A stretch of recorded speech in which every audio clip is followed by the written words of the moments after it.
Hey, everybody. Today is Thursday, November the 16th, and you're watching FCN Prime News. I'm Trezane, your anchor for tonight, bringing you your news, current events, politics, business, sports, and pop culture from a perspective that matters to you. As always, we're simulcasting on Facebook, YouTube, and today, Periscope. Yes, we big time over here at FCN.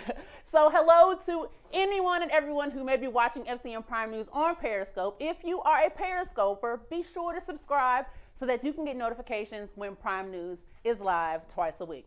All right, so before we get into news, a few of y'all have texted me, emailed me, hitting me up, asking me what I think about the Meek Mill story. For those who don't know, Meek Mill is a rapper whom I cannot even tell you a single song in which he is an artist.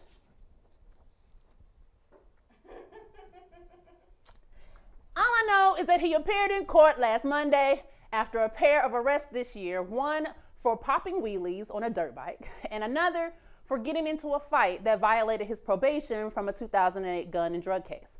Last week, he received 2 to 4 year sentence in state prison by Judge Janice Brinkley, who is black, when she cited a failed drug test and the rapper's noncompliance with the court order restricting his travel.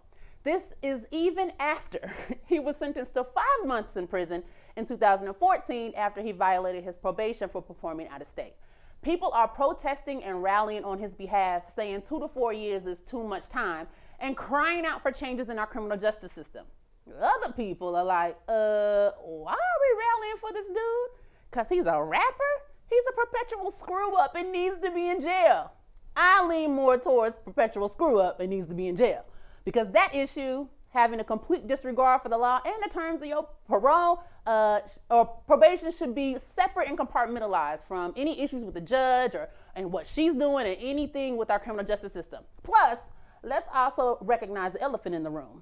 The dissenters, including me, don't think Meek Mill should be the best choice or the best face for criminal justice issues and social justice issues in America.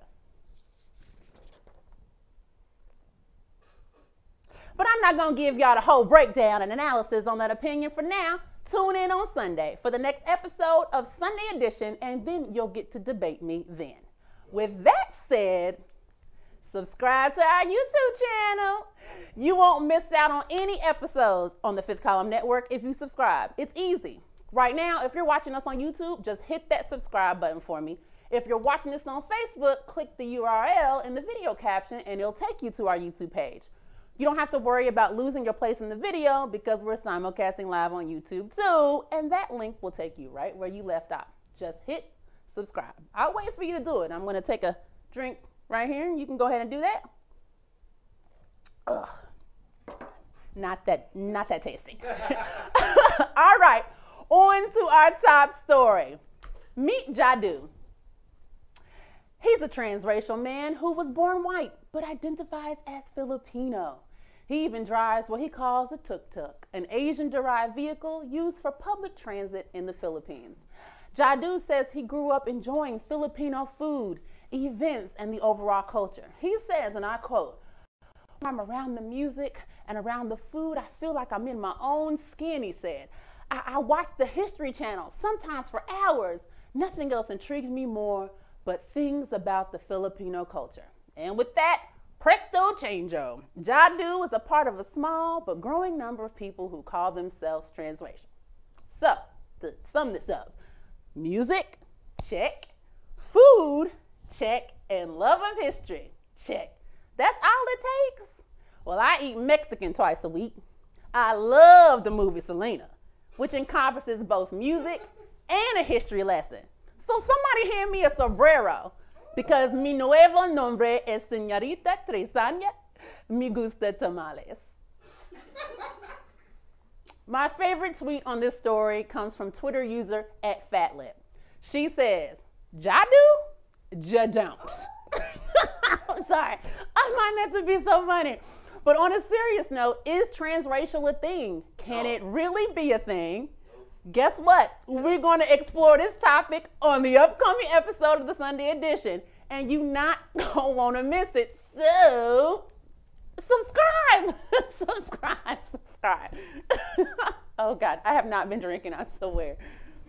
All right, next story. In California, a black male sex worker was found dead inside of a wealthy political donor's home, and it's been nearly 4 months and no charges have been brought.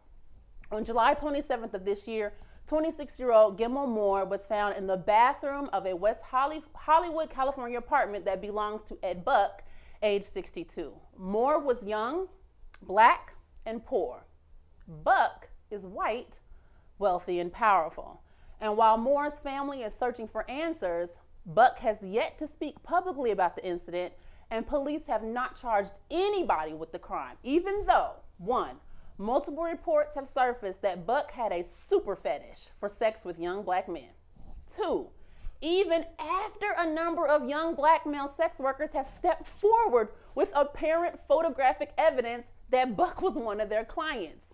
Three, even after one of those men separately told the same story, not only did Buck have a fetish for black men, but he was known in West Hollywood's gay community as someone paying top dollar for the company of 20-something black escorts, but only after injecting them with drugs. And even with photographic, eyewitness, and documentary evidence of Buck's insistence that the men he hired had to have sex using drugs, which was crystal meth, engaging in sexual acts with him, and even with documentary and eyewitness evidence that Gilmore was scared Buck was going to kill him. Safe to say that Buck is protected by the politics of his money. Weinstein thought so too, though. So whoever gave the green light to stop protecting Weinstein, I need you to go ahead and give the green light for this Ed Buck. You figured out how to move forward without Weinstein, so y'all figure out how to move forward without Buck's political donations. On to our next story. For the first time, the food, oh man, we got a nice little bloop there. Anyway, for the first time, the Food and Drug Administration has approved a digital pill. This pill is a medication that is embedded with a sensor that can tell doctors whether and when patients take their medicine. The approval, announced late on Monday, marks a significant advance in the growing field of digital devices designed to monitor medicine taking and address the expensive, long-standing problem that millions of patients do not take drugs as prescribed. FDA, are you serious? Let me remind you of a few things. The Tuskegee syphilis experiments, Henrietta Lacks, the Nazi medical experiments, and now y'all think folks is gonna be down with swallowing a house arrest monitoring device in their bodies? Nah, fam, nah. This is why I have a long-standing policy of not getting flu shots, because y'all can sucker someone else, America.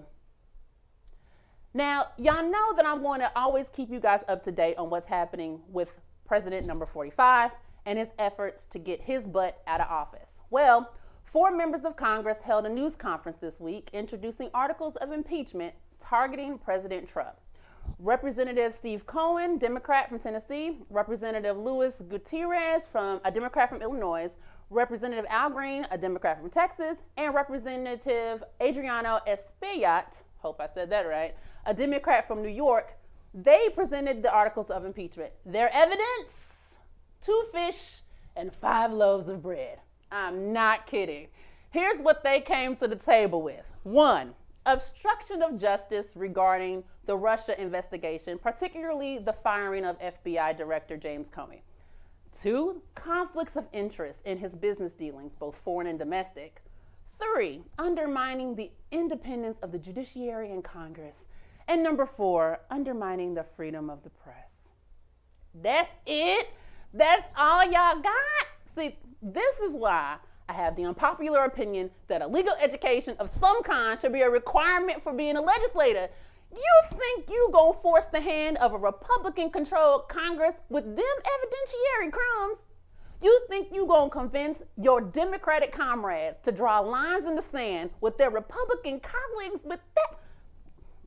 Bless their little hearts. They gonna need a miracle. If y'all would just wait on Mueller to do what he's doing, y'all will get greater results. And if I'm wrong, I will eat my words. Who am I kidding? I'll just pretend I never said it. Let's go to commercial break, and when we come back, we'll talk about a man who's been in prison for 45 years for a crime he didn't commit and how you can help.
Back to FCN Prime News. I'm Trezene, your anchor for tonight, bringing you your news, current events, politics, business, sports, pop culture from a perspective that matters to you. This is Wilbert Jones. He spent 45 years and 10 months in prison for a crime he did not commit. And on November 15, 2017, he was freed. The Innocence Project of New Orleans has been working on Wilbert's case since 2003. And on October 31st of this year, a judge threw out his rape conviction after finding that the state of Louisiana had withheld evidence that would have been highly favorable to the case for Mr. Jones's innocence. He was 19 years old when he was sentenced to life in prison. He is now 65 years old. Mr. Jones will be living with his brother and sister-in-law and said he's looking forward to enjoying a meal of gumbo to celebrate his freedom. Stories like this always get to me.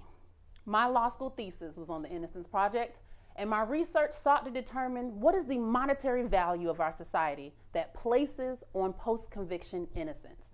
My goal was to report a concrete dollar amount that represents the value our society places on post-conviction innocence. And can I tell y'all one of the things that I learned? I learned that many states have a compensation statute that puts an incredibly high burden on the exoneree to prove with clear and convincing evidence that if they want to get money from the state, they've got to prove that they were actually factually innocent of the crime they were convicted of and that they didn't commit any other crime during the incident in question, even if they weren't convicted of that crime. See, it's one thing to be found not guilty. It's a whole nother thing to prove that you didn't actually factually do it. That's a much higher burden of proof. And Louisiana is one of those states with that statute. So for Wilbert, who has been incarcerated since the age of 19, now at 65, has virtually zero experience in the real world and $0, will need some financial help to move forward with his life because he's got a long way to go to get the state of Louisiana to come up off that money and his access to social services to compensate him for its error. A fundraiser has been set up online for Wilbert. They have gotten nearly $10,000 of their $40,000 or $45,000 goal. Here's the site address. It's razoo.com/story/support-Wilbert-Jones. That's razoo.com/story/support-Wilbert-Jones. It's really important if you have anything to support this man as he continues to fight for compensation from the state. In Canada, 4 young men are being heralded as heroes after stopping the sexual assault of a 15-year-old girl. Arnaud Namaya, Carson Wright, James Halima, and Starlin Perez were skateboarding together in an underground parking lot at a local mall when they noticed something that just didn't seem right. The young men noticed a man who was very well dressed carrying a young girl who appeared to be very drunk. One of the boys told reporters she was screaming and yelling. She just wanted to be out of there. She was all scuffed up and dirty. The boys confronted this grown man and began asking him questions, and the man reassured them that he was the girl's father. So the 4 boys left, but they still didn't feel right about the situation, so they decided to return, and that is when they saw the man raping her. These boys told the police that as soon as they got over the initial shock of what was actually happening, they immediately stepped in to help the girl. And guess what? The attacker refused to stop raping the girl. The boys said that they ended up in a physical confrontation with a grown man who picked up one of their skateboards and began to attack them. Thankfully, it wasn't long before police arrived on the scene. They arrested the man and charged him with sexual assault. And while the race of this rapist has not been revealed, which probably means he was white, I'm proud of the story highlighting these heroic actions of these 4 boys, 2 of whom are Hispanic and another who is black. Their actions have earned them the award of exceptional recognition from their city's Calgary's, Canada, Police Department.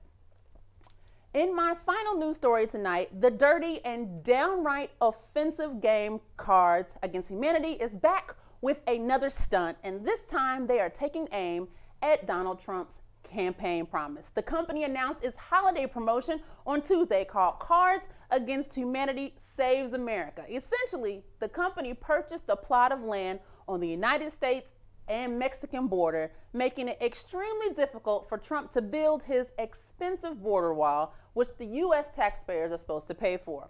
The company is cited as saying, Donald Trump is a preposterous golem who is afraid of Mexicans. He is so afraid he wants to build a $20 billion wall that everyone knows will accomplish nothing. So we've purchased a plot of vacant land on the border, retained a law firm specialized in eminent domain to make it as time-consuming and expensive as possible to get this wall built. So folks, you can hand over $15 for your hard-earned cash for this game, and they'll send you 6 surprises throughout the month of December, including an illustrated map of the land, a certificate of promise to fight the wall, and some new cards. On its frequently asked question page for the new expansions, one question asked, I don't like that you're getting into politics. Why don't you just stick to card games? Their answer, why don't you stick to seeing how many Hot Wheels cars you can fit up your a-hole? Ladies and gentlemen, this is what you call using privilege for good. And with that, I'm going to kick it right on over to J. Cole in the sports. He's got plenty of sports stories for you tonight. So take it away, J. Cole.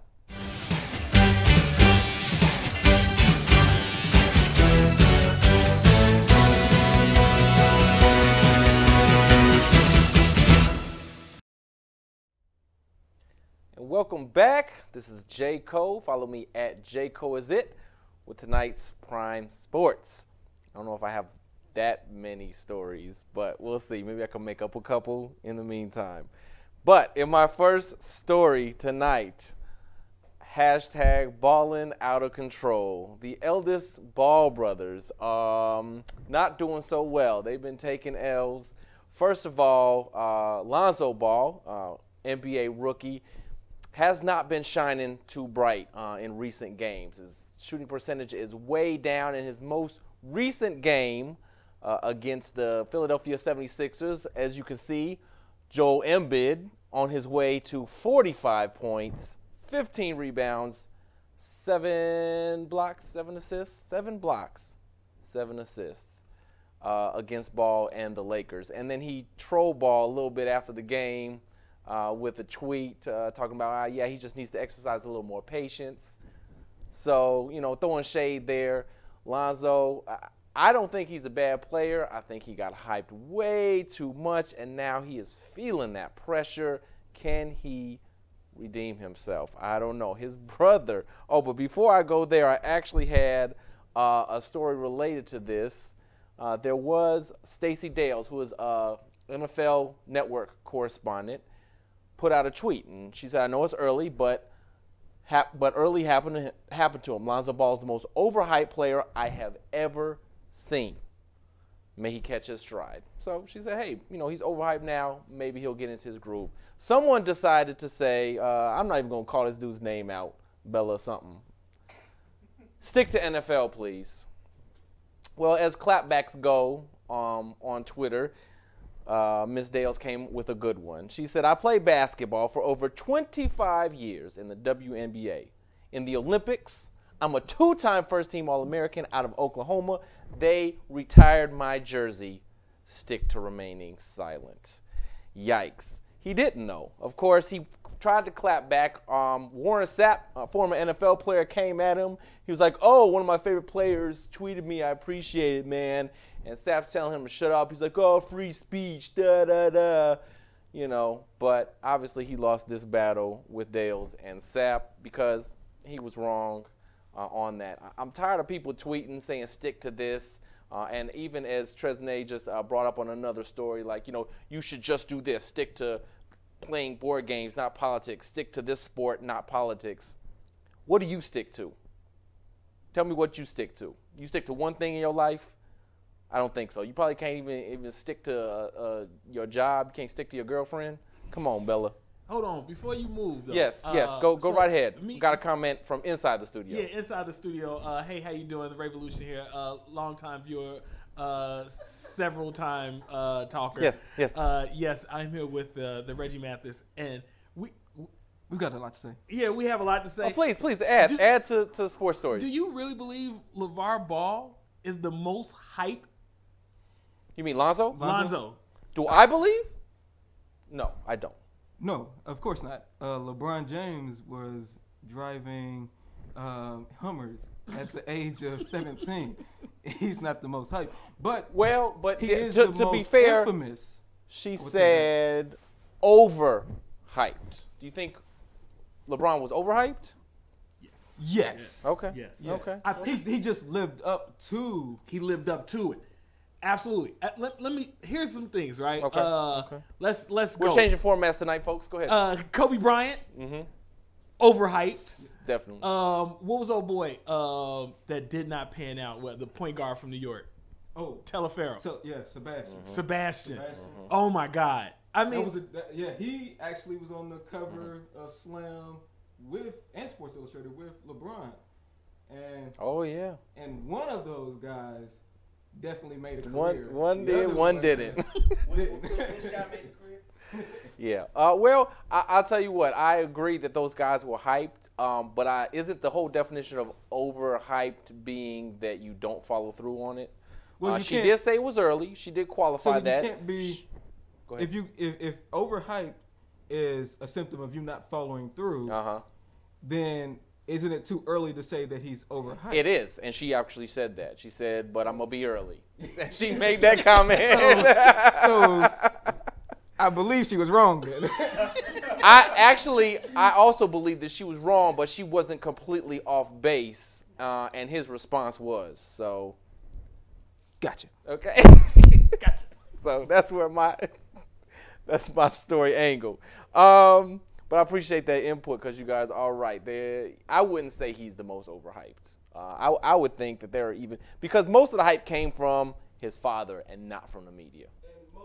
No. Most of the hype came from the media. They could have easily have diffused everything by saying, well, listen, he's a 19-year-old kid coming into a man's game. Right. They should have expectations. They should have. But they should have didn't. tempered that. They definitely rode with it, and they made a lot of money. We and on this ride with the balls. Now SportsCenter and all of their Twitter accounts are making sure to post everything whenever he gets.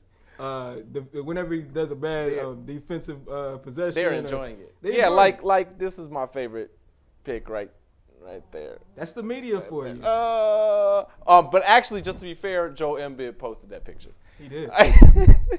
Who you think sent that to him? So So on to the other ball.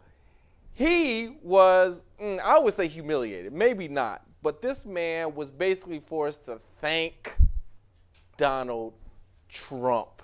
Donald Trump tweeted, "Do you think the 3 UCLA basketball players will say thank you, President Trump?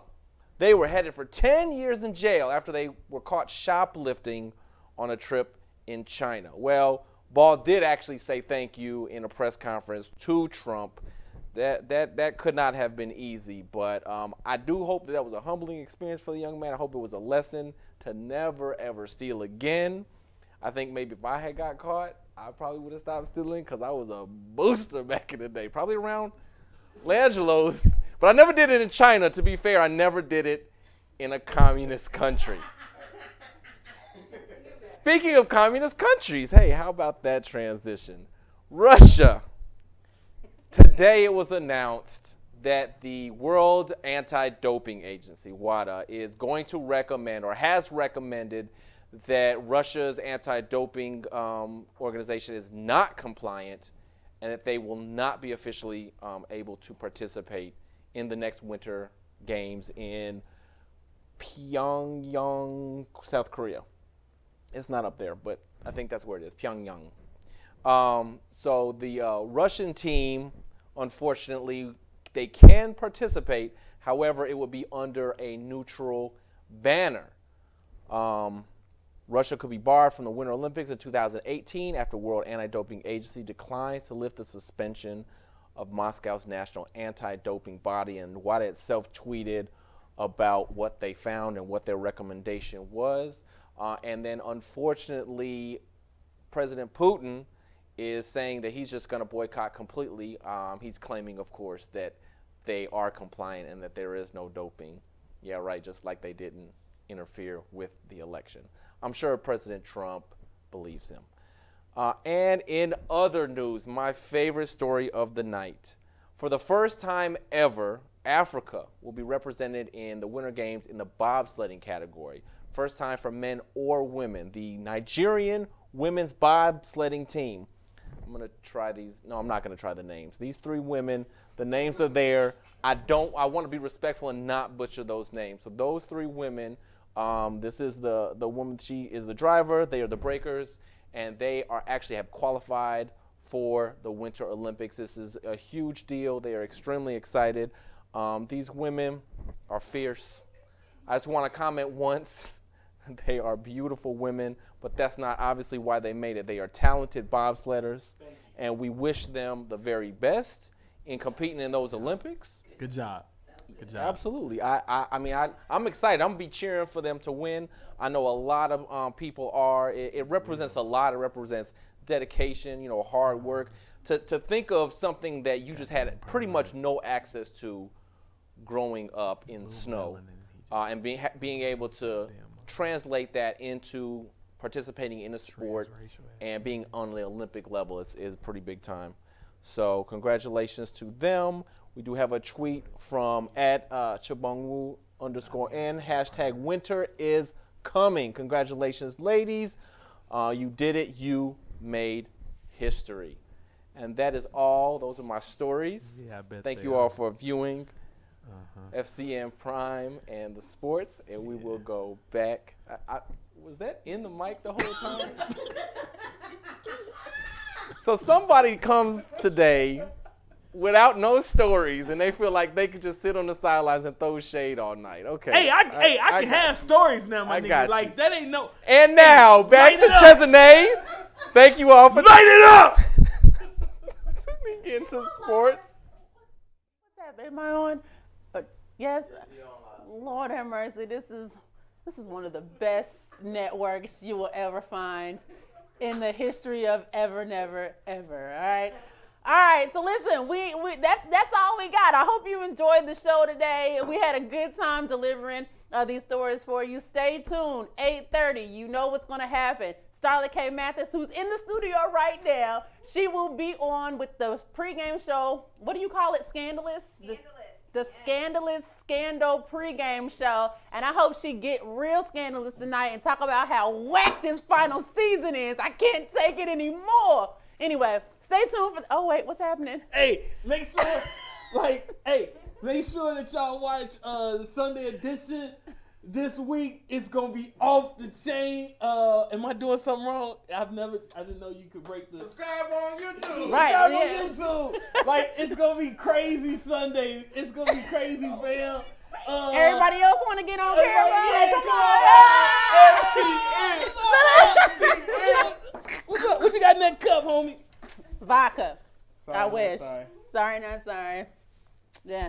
Yeah, so all they said. Listen, the point is we got all the videos on FCN, on the Fifth Column Network. Subscribe so you don't miss a thing. Y'all want to say bye? You want to close it out? Who wants to close it out? And don't forget to join us on Millions and Millions this coming Sunday for the pregame for Survivor Series. What? It's gonna be live. It's gonna be lit. All of us gonna be on. All of us is gonna be on. All of us.